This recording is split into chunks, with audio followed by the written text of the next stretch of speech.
முக்கிய செய்தி, தமிழ்நாட்டின் புதிய டிஜிபியாக மகேஷ்குமார் அகர்வால் நியமனம் செய்யப்பட்டிருக்கிறார். தமிழ்நாட்டின் சட்டம் ஒழுங்கு டிஜிபியாக மகேஷ்குமார் அகர்வால் நியமனம் செய்யப்பட்டுள்ளார். தமிழ்நாட்டின் சட்டம் ஒழுங்கு டிஜிபியாக மகேஷ்குமார் அகர்வால் நியமனம் செய்யப்பட்டுள்ளார். தமிழ்நாட்டின் புதிய சட்டம் ஒழுங்கு டிஜிபியாக மகேஷ்குமார் அகர்வால் நியமனம் செய்யப்பட்டிருக்கிறார். முக்கிய செய்தியாக பார்த்துக் கொண்டிருக்கிறோம். மகேஷ்குமார் அகர்வால் தமிழ்நாட்டின் புதிய டிஜிபியாக நியமனம் செய்யப்பட்டிருக்கிறார். தமிழ்நாட்டின் சட்டம் ஒழுங்கு புதிய டிஜிபியாக மகேஷ்குமார் அகர்வாலை நியமனம் செய்து உத்தரவு பிறப்பிக்கப்பட்டிருக்கிறது. கூடுதல் விவரங்களை செய்தியாளர் ராகவேந்தர் வழங்க கேட்கலாம். ராகவேந்தர், விவரங்கள். வணக்கம். தமிழக சட்டசபை தேர்தல் கடந்த ஏப்ரல் 23ஆம் தேதி ஒரே கட்டத்தில் நடத்தப்பட்டது. இதனை முன்னிட்டு தேர்தல் ஆணைய உத்தரவின்படி பல்வேறு மாற்றங்கள் ஏற்பட்டன. இதன்படி தமிழகத்திற்கு பொறுப்பு டிஜிபியாக சந்தீப் ராய் ரத்தோர் நியமனம் செய்யப்பட்டார். இந்த சூழலில்தான் தேர்தல் முடிந்து தாவேகா தலைமையிலான புதிய அரசு பொறுப்பேற்று இருக்கிறது. இந்த நிலையில் தமிழகத்தின் புதிய டிஜிபி பதவிக்காக ராஜீவ்குமார், சந்தீப் ராய் ரத்தோர் மற்றும் மகேஷ்குமார் அகர்வால் ஆகிய 3 பேர் தேர்ந்தெடுக்கப்பட்டு அதற்கான பட்டியல் யுபிஎஸ்சிக்கு அனுப்பப்பட்டது. இது தொடர்பாக டெல்லியில் நடந்த கூட்டத்தில் இந்த 3 பேர் கொண்ட பட்டியலில் யுபிஎஸ்சி ஒப்புதல் அளித்ததாக தெரிவிக்கப்பட்டிருக்கு. அவர்கள் 3 பேரில் ஒருவர் விரைவில் டிஜிபியாக தேர்ந்தெடுக்கப்பட வாய்ப்பு இருப்பதாகவும் வெளியாகி இருந்தது. இந்த நிலையில் தான் தமிழகத்தின் புதிய டிஜிபி யார் என்பது குறித்த முக்கிய அறிவிப்பு இப்போது வெளியாகியிருக்கிறது. புதிய டிஜிபி பதவிக்காக தேர்ந்தெடுக்கப்பட்டவர்கள் மகேஷ்குமார் அகர்வால் தான் அதிக வாய்ப்பு இருப்பதாக முன்பே கூறப்பட்டது.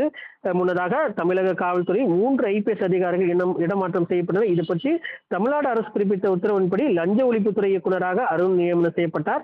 சென்னை காவல்துறை ஆணையராக இருந்த அருணை தேர்தல் ஆணையம் காத்திருப்பு பட்டியலில் வைத்து, இதே போன்று சட்ட ஒழுங்கு ஏடிஜிபியாக டிஎஸ் அன்பு நியமனம் செய்யப்பட்டார். நிர்வாக ஏடிஜிபியாக மகேஷ்குமார் தயாள் நியமனம் செய்யப்பட்டார். இதில் தமிழக சட்ட ஒழுங்கு டிஜிபியாக சந்தீப் ராய் ரத்தோர் பதவி வகித்து வருகிறார். அவருக்கு அடுத்தபடியாக உயரிய பதவியான சட்ட ஒழுங்கு ஏடிஜிபியாக டிஎஸ் அன்பு நியமனம் செய்யப்பட்டிருந்தார். தற்போது இந்த மகேஷ்குமார் அகர்வால் தற்போது தமிழகத்தின் புதிய டிஜிபியாகவும், அதாவது சட்ட ஒழுங்கு டிஜிபியாக தமிழக அரசு நியமனம் செய்து உத்தரவிட்டிருக்கிறது. மகேஷ்குமார் அவர்கள் கடந்த கிட்டத்தட்ட பல்வேறு முக்கிய பொறுப்புகளில் அவர் இருந்திருக்கிறார். அவர் ஏற்கனவே சென்னை காவல் ஆணையராகவும் இருந்திருக்கிறார். அது மட்டும் இல்லாமல் ஏடிஜிபி பிடபிள்யூ, அதாவது மதுவிலக்கு உள்ளிட்ட பல்வேறு துறைகளில் அவர் பணியாற்றி இருக்கிறார். முக்கிய பொறுப்புகளில் அவர் பணியாற்றி இருப்பதாக பல்வேறு தகவல்கள் தெரிவிக்கப்பட்டிருக்கு. இந்த நிலையில் தான் தற்போது அவர் நியமனம் செய்யப்பட்டிருப்பது தெரிவிக்கப்பட்டிருக்கு. மகேஷ்குமார் அவர்கள் இன்றோ அல்லது நாளையோ அந்த பொறுப்பேற்பார் என்று தமிழக டிஜிபி தமிழக அரசு சார்பாக தெரிவிக்கப்பட்டிருக்கு. இன்னும் சில புதிய ஐபிஎஸ் அதிகாரிகள் இடமாற்றம் செய்வதற்குண்டான வாய்ப்புகள் இருப்பதாகவும் தெரிவிக்கப்பட்டிருக்கு. இவர் மகேஷ்குமார் அவர்கள் தற்போது நியமனம் செய்யப்பட்டது. மகேஷ்குமார் அவர்கள் கடந்த காலங்களில் அவர் நேர்மையாக அதிகாரியாகவும் இருந்திருக்கிறார்.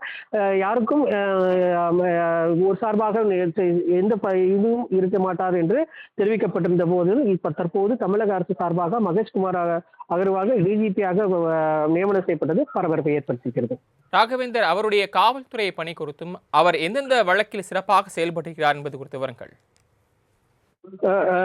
தற்போது வரை அவர் மகேஷ்குமார் அவர்கள் கிட்டத்தட்ட பல்வேறு பொறுப்புகளில் அவர் இருந்திருக்கிறார்.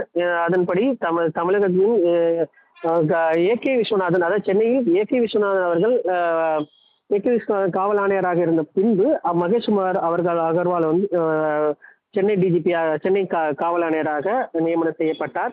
இந்த நிலையில் அதனை அடுத்து சென்னை திமுக ஆட்சி காலத்தின் போது முக்கிய பொறுப்புகளில் அவர் பல்வேறு முக்கிய பொறுப்புகளில் இருந்த போதிலும் இவர் மகேஷ்குமார் அவர்கள் இடம் செய்யப்பட்டிருக்கிறார். இன்னும்